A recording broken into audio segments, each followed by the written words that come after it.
चलिए आज की जो हम लोग को क्लास लगा है वो बल की जो टाइप्स जो हम लोग को पढ़ाई करना है उसी से रिलेटेड हम लोग को आज की जो क्लास लगा है। तो क्या है कि हम लोग को जो पेशीय बल के बारे में हम लोग को जानना है, घर्षण बल के बारे में जानना है, गुरुत्व बल के बारे में जानना है, संतुलित बल के बारे में जानना है और असंतुलित बल के बारे में जानना है। इसके पहले मैं आपको 5 बल के टाइप्स पढ़ाया था कि नहीं? यस या नो?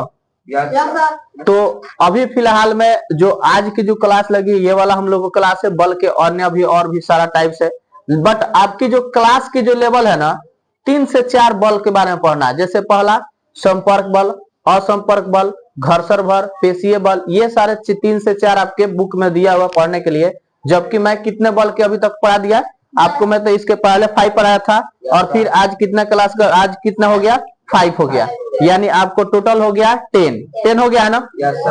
बोलिए स्पीक लाउडली, 10 हो गया कि नहीं? तो अभी के डेट में हम लोग कल इसके पहले भी जो क्लास लिए थे वो हम लोग बल के प्रभाव लिए थे। बल के प्रभाव लिए थे ना? उसके पहले लिए थे बल के टाइप्स, उसके पहले लिए थे हम व्हाट इज बल, व्हाट इज फोर्स, ये लेते हैं ना, यानी बल हम लोग किसे कहते हैं। तो अभी हम लोग पूछना चाहते हैं कि बल के प्रभाव किन लोगों को याद है? हैंड्स अप कीजिए, किनको याद है। चलिए तो सबसे पहले आएंगे फरहान बाबू, कम यार। बल का मोस्ट वेलकम, आइए यहाँ पर। आप इस वीडियो कैमरा के सामने बताइए कि बल के जो दो प्रभाव बता सकते हैं। पहला बताइए तो। बल किसी गतिशील वस्तु को रोक सकता है। Very good. बल किसी गतिशील वस्तु को बढ़ा सकता है। Very good. बल किसी गतिशील वस्तु को दूसरे दिशा में मोड़ सकता है। बहुत अच्छा। चलिए ये 3, मैं 1 2 पूछा, ये 3 बताए, इनके लिए एक बार जोर से क्लैपिंग। चलिए जाइए और आप आइए। चलिए मैं एक गर्ल्स को बुलाना चाहते हैं, देखते हैं कि इनको कितना पता है।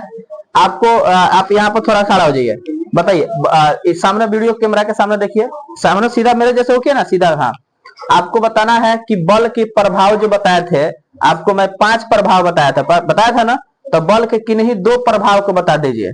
बल के प्रभाव में लिखित है। रुक जाइए, हाँ पहले आप बताइए, शुरू से बताइए। बल किसी वस्तु को गति को बढ़ा सकता है। बल किसी गतिशील वस्तु को गति को रुक सकता है या कम भी कर सकता है। चलिए बहुत अच्छा है। इनके लिए ज्योति बाबनी के लिए एक बार जोर से क्लैपिंग कीजिए। ठीक है जाइए। यानी देखिए या इसका मतलब यह है कि मैं जो क्लास लेता हूँ आप लोगों को 100% समझ में आता है। यस या नो? तो आज की जो क्लास है हम लोग को वो हम लोग क्या है, पेशीय बल क्या है। ठीक है ना? देखिए बाबू, पेशीय बल को हम लोग इंग्लिश में बोलते हैं मस्क्यूलर फोर्स। क्या बोलते हैं बाबू हम लोग? Muscular force. आई बात समझ में आना? यस या नो? तो कह रहा है कि शरीर के मांसपेशियों द्वारा किसी वस्तु पर लगाया जाने वाला बल पेशीय बल कहलाता है। क्या कहलाता है? पेशीय बल कहलाता है। अर्थात जो शरीर के द्वारा हम लोग किसी वस्तु को एक स्थान से दूसरे स्थान तक लेके जाते हैं, यानी अपने हाथों से लेके जाते हैं, तो उसके द्वारा जो काम होता है उसको हम लोग क्या कहेंगे बाबू? हम लोग पेशीय बल कहेंगे। क्या कहेंगे? पेशीय बल कहेंगे। नेक्स्ट जो हम लोग को होगा घर्षण बल। घर्षण बल को हम लोग इंग्लिश में बोलते हैं फ्रिक्शन फोर्स। क्या बोलते हैं हम लोग? Friction force. समझ में आ रही है कि नहीं? यस या नो?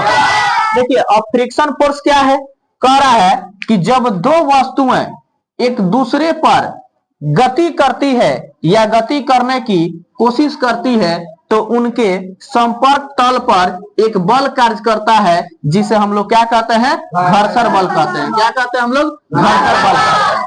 अब देखिए इसमें आपसे अगर पूछ देंगे, बताइए कि 2 आए सामने, देखिए 2 वस्तुओं को कह रहा है कि 2 वस्तुओं के बीच जो बल लगता है तो उसके संपर्क सतह पर जो हम लोग को घर्षण उत्पन्न होता है उसी को हम लोग क्या कहते हैं? घर्षण बल।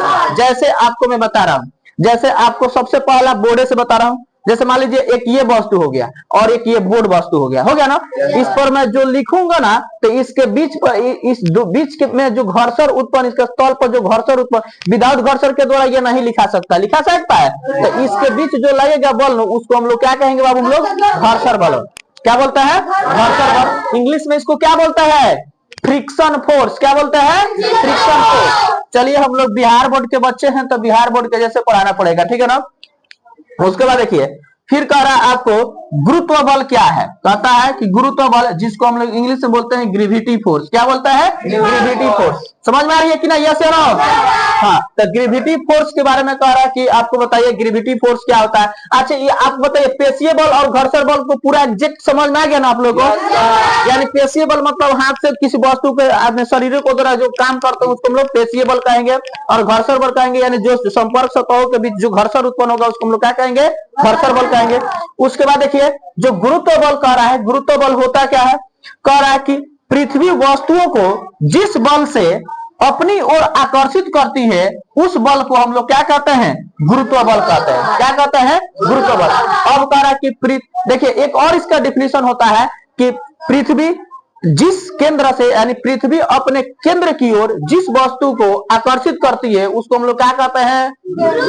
ये पढ़ाएंगे कब? जब आप 9th 10th में जाइएगा, 11th 12th में जाइएगा, तब वहां तो बताएंगे कि आया कहां से गुरुत्व बल। केंद्र जो है वो केंद्र कितना किलोमीटर नीचे है, कितना नीचे है केंद्र, पृथ्वी का केंद्र, ये सारा चीज डिटेल्स में बताते हैं वहां। समझ में आ रहा ना? तो थोड़ा सा आपके क्लास जब अपर हो जाएगा तब बताएंगे। समझ में आना? तो अभी इसको कुछ नहीं समझ में, इसमें गुरुत्व बल का मान भी होता है, इसको स्मॉल जी का भी मान होता है, कैपिटल जी का मान होता है, बहुत सारा चीज है। इसके बारे में बहुत सारा ब्रीफली बताएंगे जब आप अपर क्लास में जाइएगा तब, ठीक है ना? यानी कह रहा है कि पृथ्वी के केंद्र से जिस वस्तु को अपने, देखिए मान लीजिए ये वस्तु हम फेंक रहे हैं, ऊपर फेंक रहा है, नीचे आ रहा है कि नहीं?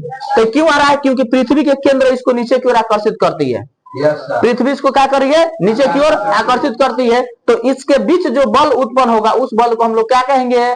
ग्रेविटी फोर्स कहेंगे। क्या बोलेंगे बाबू हम लोग को? ग्रेविटी फोर्स, जिसको हम हिंदी में क्या बोलता है? गुरुत्व बल कहते हैं। आगे बात समझना। गुरुत्वाकर्षण नहीं, कोई लड़का बोला है गुरुत्वाकर्षण, गुरुत्वाकर्षण अलग है, गुरुत्व बल अलग होता है, ठीक है ना? यानी इसको हम लोग क्या बोलेंगे? हम लोग गुरुत्व बल का, ठीक है ना? आई बात समझ में ना? देखिए उसके बाद देखिए यहाँ पर हम लोग को दिया है कि संतुलित बल क्या है। अब संतुलित बल के लिए हमको दो लड़का की जरूरत पड़ेगा। आइए दो, अतुल और तुम आ जाओ, दोनों दो लड़का है। अब थोड़ा देखिए संतुलित बल का हम एग्जाम्पल दे रहा है, आप लोग थोड़ा सा साइड हो जाए दोनों। देखिए यहाँ पर डिफिनीशन कह रहा है कि जब किसी वस्तु पर बल लगाने वाले सभी बलों का योग शून्य होता है तो उस बल को हम लोग संतुलित बल कहते हैं। जैसे मान लीजिए, आइए इधर, यहाँ पर ये लड़का खड़ा है, ठीक है ना? और अतुल इसका हैंड पकड़ो और मैं इसको पकड़ रहा हूं, ठीक है ना? वो भी 20 न्यूटन से खींच रहा है, तुम भी खींचो उधर और हम भी खींच रहे हैं। इसका जगह चेंज नहीं हो रहा है, तो इसके बीच जो बल उत्पन्न हो रहा है ना, इस शून्य बल कार्य होगा। क्या होगा? शून्य, यानी संतुलित बल होगा। क्या होगा? संतुलित बल होगा। अर्थात थोड़ा सा यहीं पर हो भी काम है और संतुलित बल को भी समझाना है। जैसे मान लीजिए क्या है ना कि मान लो एक ये वस्तु है, ठीक है ना बाबू? एक ये वस्तु है और इस पर एक इधर से लड़का और एक इधर से लड़का, यानी इधर से भी आपको 20 न्यूटन के बल लग रहा है, इस पर 20 न्यूटन का बल लग रहा है, और इधर से भी इस पर कितना न्यूटन का बल लग रहा है? 20 न्यूटन का बल लग रहा है। कितना न्यूटन का? 20 न्यूटन का। आई बात समझ में ना? तो देखिए मान लीजिए है दोनों बल बराबर है, तो वस्तु दोनों बल से जब खींचा जा रहा है, दोनों बल के द्वारा जब खींचा जा रहा है, दोनों वस्तु, इस वस्तु को दो आदमी खींच रहा है, तो वस्तु का जगह चेंज होगा? नहीं होगा, जहां है वहां रह जाएगा। तो उस स्थिति में देखिए उस पर कौन सा बल उत्पन्न होगा? शून्य होता है। तो उसको हम लोग क्या कहेंगे? उस बल को बाबू संतुलित बल कहा जाएंगे। क्या बोलेंगे? संतुलित बल कहेंगे। आपको समझ में आ गई एकदम? यस या नो? उसके बाद देखिए असंतुलित बल क्या कह रहा है? कह रहा है कि जब किसी वस्तु पर बल लगने से, यानी वस्तु पर लगने वाले दो या ज्यादा बल बराबर नहीं होता है, उसे हम लोग क्या कहेंगे? असंतुलित बल। अब देखिए असंतुलित बल को हम समझाते हैं यहाँ पर। जैसे सपोज मान लीजिए यहाँ पर कोई एक वस्तु है, ठीक है ना? और इधर से कोई व्यक्ति खींच रहा है 30 न्यूटन से, इधर से 30 न्यूटन से, और इधर से कोई व्यक्ति है इसको खींच रहा है 50 न्यूटन से, ये इधर खींच रहा है। तो इसमें सबसे ज्यादा किसका बल है बताइए? 50 न्यूटन। तो ये वस्तु किधर जाएगा? इधर जाएगा कि इधर आएगा? 50 न्यूटन की तरफ। तो यानी इसका स्थान चेंज हो गया, यानी उस स्थिति में बल बराबर नहीं होता है, तो हम लोग क्या कहेंगे उसको बाबू? असंतुलित बल। जैसे ये फरहान बाबू, अतुल बाबू, देखिए क्या करेंगे। जैसे इधर हम खींच रहे हैं, ठीक है ना? इधर हम खींच रहे हैं, इधर ये लड़का खींच रहा है। जैसे मान लीजिए हम 50 न्यूटन का खींच रहे हैं, तो ये लड़का आएगा तो इधर आएगा, आ रहा है कि नहीं इधर? यानी जो बल लग रहा है इस बल को हम लोग क्या कहेंगे? असंतुलित बल कहेंगे। क्या बोलेंगे? असंतुलित बल। सबको समझ में आया कि नहीं? एकदम ईमानदारी से बताना। आई बात समझ में ना? आई ना? तो आज की जो क्लास होगा हम लोग का इतना ही रहेगा, ठीक है ना? सबको समझ में आ गया ना? तो दैट्स ऑल, थैंक यू, जय हिंद जय भारत।